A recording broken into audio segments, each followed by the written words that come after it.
Hello दोस्तों, स्वागत है आपका रेसिपीज यू लाइक में। आज हम बना रहे हैं बैंगन का भरता। मगर ये भरता हम बनाएंगे बिना प्याज लहसुन के, मगर टेस्ट इसका बिल्कुल लाजवाब बहुत बढ़िया आएगा और ओरिजिनल बैंगन के भरते से भी अच्छा आएगा।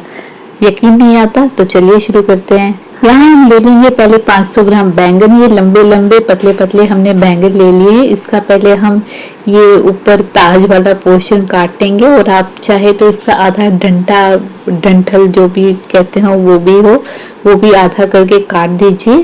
अब ये बैंगन हमने पहले ही धो के रखे थे। धोने के बाद हमने इसको अच्छी तरह एक टॉवल से पोंछ कर ड्राई कर लिया।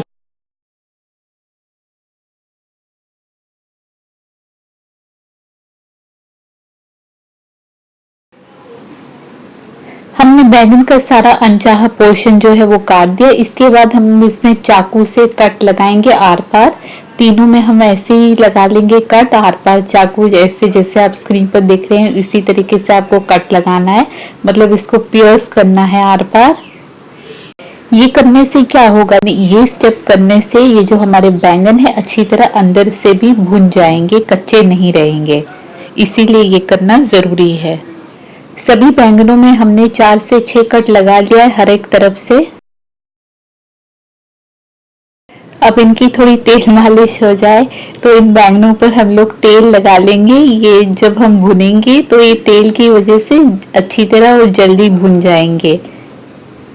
और क्योंकि हम ये इनके ऊपर सरसों के तेल की मालिश कर रहे हैं और जब ये बैंगन जलेंगे भुनेंगे तो ये तेल भी जलेगा भुनेगा, तो इसमें एक अलग सा एक फ्लेवर आएगा, एक स्मोकी फ्लेवर आएगा सरसों के तेल का। अब हम इन बैंगनों को एक एक करके गैस के ऊपर रोस्ट करेंगे। आप इन बैंगनों को हाई फ्लेम पर रोस्ट कीजिए, बीच बीच में घुमाते हुए, ताकि ये चारों तरफ से अच्छी तरह रोस्ट हो जाए। हमें इन्हें भुनने में 5 से 7 मिनट तो लग ही जाएगा, मतलब एक एक बैंगन को भुनने में 5 से 7 मिनट लग जाएगा। और फिर जब आपको लगेगा कि बैंगन अपना शेप खो रहा है और ये जो चाकू है वो इसके अंदर आराम से घुस रहा है, मतलब बैंगन काफी नरम हो चुका है, तो फिर आप समझ जाइएगा कि बैंगन अच्छी तरह भुन चुका है। यहाँ हमारे सारे बैंगन भुन के तैयार है। ये लास्ट वाला था, अब ये भी हम उठा लेंगे। अब रोस्ट करने के बाद हम इन्हें पानी में डुबो के रखेंगे करीब 5 मिनट तक। इससे क्या होगा, पानी में डूबने की वजह से ये जल्द से जल्द ठंडे भी हो जाएंगे और इनका छिलका भी जल्द से जल्द उठ जाएगा। अब बस 5-7 मिनट बाद ये ठंडा हो चुका है, हम इसका छिलका उठा लेंगे। हाँ, तेल हमने लगाया था ना इसके ऊपर, तेल की वजह से भी इसका छिलका जल्द से जल्द उठ जाता है बड़ी आसानी से। अगर हमने तेल नहीं लगाया होता तो इसका छिलका उठाने में भी बहुत मुश्किल होती।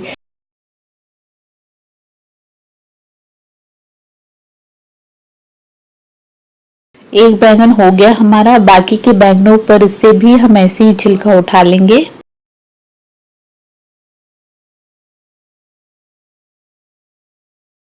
अब छिलका उठाए हुए बैंगनों को हमने फिर से फ्रेश पानी में डुबो दिया, ताकि इनमें अगर थोड़ा बहुत जला हुआ जो छिलका है वो लगा हो तो वो भी पानी से निकल जाए। थोड़ा ध्यान से देख लेते हैं बैंगन में कोई कीड़ा वगैरह तो नहीं है, तो उसे निकाल लेंगे हम लोग अभी। अब इन बैंगनों को हम किसी मैशर या क्रशर की सहायता से मैश कर लेंगे। ये भुनने के बाद अच्छे खासे नरम हो जाते हैं। अब इसके बाद हमें क्या करना है, इसके बाद हमें एक कढ़ाई ले लेनी है, उसमें थोड़ा तेल डालना है। 2 से 3 टेबलस्पून आप तेल डाल दीजिए, जिस हिसाब से आप तेल खाते हो। जब तेल गर्म हो जाए तो हम ये जो बैंगन का ऊपर वाला ताज वाला पोर्शन है, सर वाला, वो इसमें डाल देंगे तलने के लिए। अगर आप इसे ना खाते हो तो इसे ओमिट कर दीजिए, छोड़ दीजिए। और तेल में डाल दिया हमने आधा चम्मच जीरा, 1/4 चम्मच दालचीनी का पाउडर, आधा चम्मच दोनों को मिलाकर हरी और काली बड़ी इलायची का पाउडर, मतलब 1/4 चम्मच दोनों का। इसके बाद डाल दिया हमने अपना मैश किया हुआ बैंगन, साथ ही 2 से 3 लाल सूखी मिर्ची। हम बैंगन को बीच बीच में हिलाते हुए पकाते रहेंगे मीडियम आंच पर। अभी नमक भी डाल देंगे हम इसमें 1 चम्मच, या नमक डाल दीजिए अपने स्वाद अनुसार। 5 से 7 मिनट बैंगन को अच्छी तरह सौते करने के बाद डाल देंगे हम इसमें अपना मेन इंग्रेडिएंट दही, जो ले ली हमने 250 ग्राम। अब हम डाल देंगे इसमें आधा चम्मच हल्दी, डालेंगे 1/4 चम्मच जीरे का पाउडर, 1/4 चम्मच सूखी अदरक का पाउडर और आधा चम्मच सौंफ का पाउडर। अब इन सभी चीजों को घुमाकर मिला लेते हैं और तब तक हम इसे पकाते रहेंगे, मतलब सौते करते रहेंगे जब तक ये हमारी जो दही है पूरी तरह सूख नहीं जाएगी। देखिए लगभग हमने इसको 5 मिनट से सौते कर लिया है और इसकी जो दही है ये पूरी तरह सूख गई है, बस थोड़ा मॉइस्चर रह गया है, मतलब ये अभी ये पूरी तरीके से तैयार है। अब बस इसके ऊपर हम लोग आधा चम्मच गरम मसाला छिड़क लेंगे और ये तैयार है खाने के लिए। पराठों के साथ बड़ा मजा आता है इसे खाने में। तो अगर आपको ये रेसिपी पसंद आई हो तो इसे लाइक और शेयर जरूर कीजिएगा। पर बैंगन का भरता बनाते समय कुछ बातों का ध्यान जरूर रखिए। जब आप बाजार से बैंगन लाए तो उसका ऊपर वाला डंडा हरा होना चाहिए और उस बैंगन में कीड़े भी नहीं होने चाहिए। और अब तक अगर आपने चैनल को सब्सक्राइब नहीं किया तो फटाफट सब्सक्राइब कर लीजिए, साथ में बेल आइकन दबाना ना भूलें। अगर आप इस वीडियो को फेसबुक या इंस्टाग्राम पर देख रहे हैं तो फॉलो जरूर कीजिए हमारे चैनल रेसिपीज यू लाइक को।